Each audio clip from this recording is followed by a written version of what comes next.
जादुई swimming pool. सेठ लालाराम बहुत धनी इंसान थे। सेठ लालाराम के दो बेटे थे। एक का नाम था जगन और दूसरे का नाम था मगन। जगन लालाराम का बड़ा बेटा था और मगन छोटा। जगन बड़ा होने के बावजूद बहुत ही नालायक था। उसे अपने पापा के पैसों पर बहुत घमंड था। वो हमेशा अपने दोस्तों में बड़ी बड़ी डींगे हाँका करता था और अपने पैसों का दिखावा किया करता था। इस बात से लालाराम बहुत परेशान थे और वो जगन को हमेशा समझाया करते थे, देखो बेटा, तुम यूं पैसे की डींगे हाँकना बंद कर दो और कुछ कमाई धंधा करना सीखो, वरना ये पड़ा हुआ पैसा कब खत्म हो जाए पता भी नहीं चलेगा। अरे पिताजी, आप है ना कमाने के लिए, और छोटा मगन भी, तो मुझे किस बात की फिक्र, बस मुझे तो मजे करने दीजिए। और दूसरी ओर मगन बहुत ही सीधी सादी जिंदगी व्यतीत करता था। वो हमेशा काम में लगा रहता था। उसे पैसे का कोई लालच नहीं था। एक दिन लालाराम ने परेशान होकर मगन से कहा, बेटा, तुम अपने भैया को क्यों नहीं समझाते हो? जब देखो वो पैसा मांगता रहता है। कोई बात नहीं पिताजी, भैया मांगते हैं तो आप उन्हें पैसे दे दीजिए ना। समय के साथ साथ लालाराम बूढ़े होने लगे, लेकिन जगन की आदत बिल्कुल नहीं बदली। सारा काम मगन ही देखता था। जगन तो बस पैसे खर्च करने में लगा रहता था। लालाराम दोनों की शादी करवा देता है, लेकिन भाग्य का खेल देखो कि जगन की पत्नी भी उसी की तरह खर्चीली होती है और मगन की पत्नी समझदार। एक दिन लंबी बीमारी के बाद लालाराम जी की मृत्यु हो जाती है। उनका वकील उनकी वसीयत लेकर आता है। जगन, मगन, ये सेठ जी की वसीयत है। उनकी वसीयत के अनुसार उनका सारा काम धंधा और कारोबार जगन को दिया जाता है, और मगन, तुम्हें शहर से बाहर गांव वाली पुरानी हवेली और जमीन दी गई है। ये सुनकर वहाँ सभी लोग हैरान हो जाते हैं, लेकिन जगन खुश हो जाता है और वो मगन से कहता है, अरे मगन भैया, मुझे सारा हिसाब किताब समझा दो। अब तुम अपना बोरिया बिस्तर लेकर गांव वाली हवेली में जाओ। अब ये सारा कारोबार मेरा है, मैं ही संभालूंगा। हाँ हाँ ठीक है भैया, जैसी पिताजी की इच्छा। मगन अपने परिवार के साथ गांव वाली हवेली में चला जाता है, जो खंडहर हो चुकी थी, लेकिन वहाँ पे एक स्विमिंग पूल भी था। मगन अपने परिवार के साथ मिलकर पूरी हवेली की सफाई करता है और उस स्विमिंग पूल की भी। स्विमिंग पूल साफ करके जब वो उसमें पानी भरता है तो वो ये देख के हैरान हो जाता है कि स्विमिंग पूल के एक कोने से पैसे निकल रहे थे। ये देखकर मगन और उसकी पत्नी हैरान रह जाते हैं। ये कैसा चमत्कार है? ये तो मैं भी नहीं जानता प्रिया, लेकिन जो भी हो रहा है अच्छा ही हो रहा है। देखो कितना पैसा निकला है। शायद यही बाबूजी की इच्छा थी और यही उनका आशीर्वाद। देखते ही देखते पूरा स्विमिंग पूल पैसों और सोने चांदी से भर जाता है और सारा पानी सूख जाता है। मगन और उसकी बीवी सारा पैसा इकट्ठा कर हवेली के अंदर ले जाते हैं और मगन उन पैसों से फिर से कारोबार शुरू करता है और एक कामयाब इंसान बन जाता है। और ये पुराना सूखा स्विमिंग पूल उसके लिए एक जादुई स्विमिंग पूल साबित हो जाता है। जादुई सुनहरा तालाब। एक गांव में चंदू नाम का एक आदमी अपने दो बच्चों झुमरू और लीना के साथ रहता था। वो गांव के तालाब और कुएं साफ करने का काम किया करता था। वो अपने काम में काफ़ी माहिर था, लेकिन धीरे धीरे उसे अपने काम पर घमंड हो गया और उसका लालच बढ़ता गया। एक दिन ऐसे ही एक गांव में जब उसे तालाब साफ करने के लिए बुलाया गया तो वो वहां के सरपंच से लड़ने लगा। देखिए सरपंच जी, ये तालाब तो बहुत गंदा है, इसे साफ करने के तो 10,000 रुपये लगेंगे। क्या कह रहे हो तुम? 10,000 तो बहुत हैं भाई, पिछली बार तो तुमने 2,000 में साफ किया था। अरे नहीं सरपंच जी, करवाना है तो बताइए, वरना मैं चला। ठीक है भाई, मजबूरी है, करवाना ही पड़ेगा। लेकिन उसे ये नहीं पता था कि उस तालाब में एक चुड़ैल रहती थी। तुम्हारी इतनी हिम्मत कि मेरे तालाब में आओ? तुम्हें तो अभी मजा चखाती हूँ। चंदू जैसे ही तालाब की सफाई करने उसके अंदर घुसा, चुड़ैल ने जहरीला धुआं फेंका, जिससे चंदू बेहोश हो गया।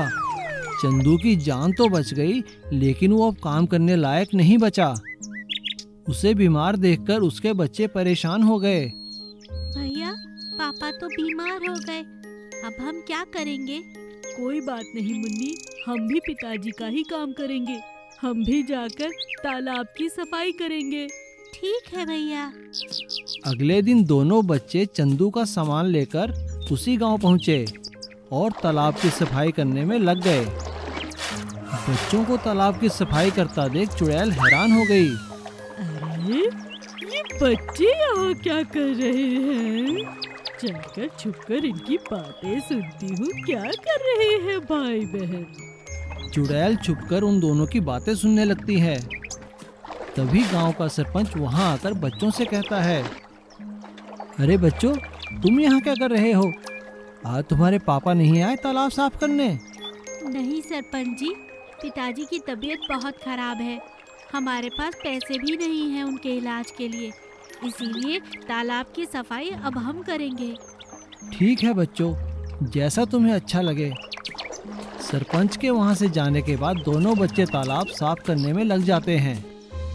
दोनों बच्चों को काम करता देख चुड़ैल को उन पर दया आती है और वो उनके सामने प्रकट होती है। अपने सामने चुड़ैल को देखकर बच्चे डर जाते हैं। कौन हो आप? भैया, मुझे डर लग रहा है। अरे बच्चों, वैसे तो मैं चुड़ैल हूँ, मगर तुम घबराओ नहीं, मैं तुम दोनों का कोई नुकसान नहीं करूँगी। ये सोना, ये जेवर, ये सब तुम रख लो, ये तुम्हारे काम आएगा। मैं यहाँ से जा रही हूँ। ऐसा कहते ही चुड़ैल वहाँ से गायब हो जाती है। दोनों बच्चे सारा सोना लेकर घर जाते हैं और अपने पिता को सारी बात बताते हैं और अपने पापा का इलाज करवाते हैं। चंदू ठीक होकर फिर से काम करने लगता है और अपने दोनों बच्चों को एक अच्छे स्कूल में भर्ती करवा देता है और वे लोग फिर से खुशी खुशी रहने लगते हैं। बांस का ऑटो। चमनलाल चंदन नगर में ऑटो चलाता था। वो बहुत ही ईमानदार था। वो कभी किसी सवारी से नाजायज पैसे नहीं लेता था और बहुत ही ईमानदारी से अपनी गुजर बसर कर रहा था। चंदन नगर के सभी लोग उसकी तारीफ करते थे। सभी लोगों को उस पर विश्वास था। माता पिता भी अपने बच्चों को उसी के ऑटो में स्कूल भेजा करते थे। अरे बहन जी, हम यहाँ पर नए आए हैं, क्या कोई ऑटो वाला है जिसके साथ मैं अपने बच्चों को स्कूल भेज सकूं? क्या आप किसी को जानती हैं? अरे बहन जी, आप चिंता मत करिए, चमनलाल ऑटो वाला है, मेरे बच्चे भी उसी के ऑटो में जाते हैं, मैं उसे कह दूंगी, वो आ जाएगा। हम सबको चमनलाल पर बहुत भरोसा है, आप निश्चिंत होकर अपने बच्चे उसके साथ भेज सकती हैं। चमनलाल बहुत ही सावधानी से अपना ऑटो चलाता था। उसका काम दिन पर दिन बढ़ता ही जा रहा था।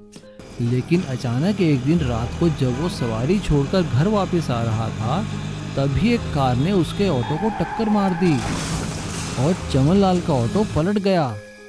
वो ऑटो में अकेला था। उसने छलांग लगाकर अपनी जान बचाई।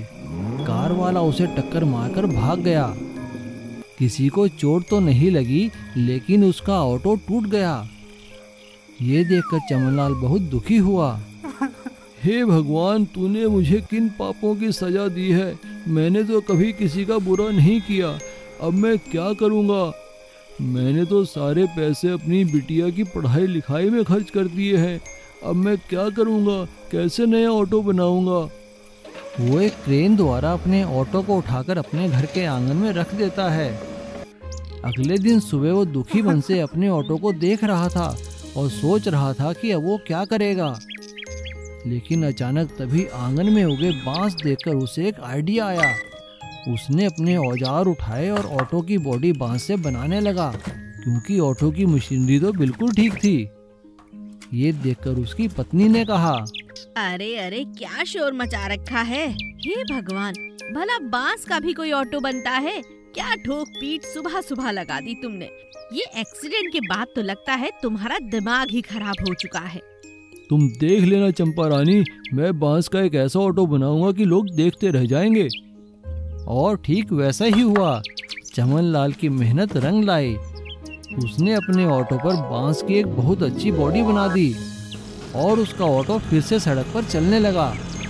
सभी लोग बांस का ऑटो देखकर हैरान हो रहे थे और उसकी सवारियां दिन पर दिन बढ़ती ही जा रही थीं और चमनलाल को सभी बांस वाले ऑटो वाले के नाम से जानने लगे।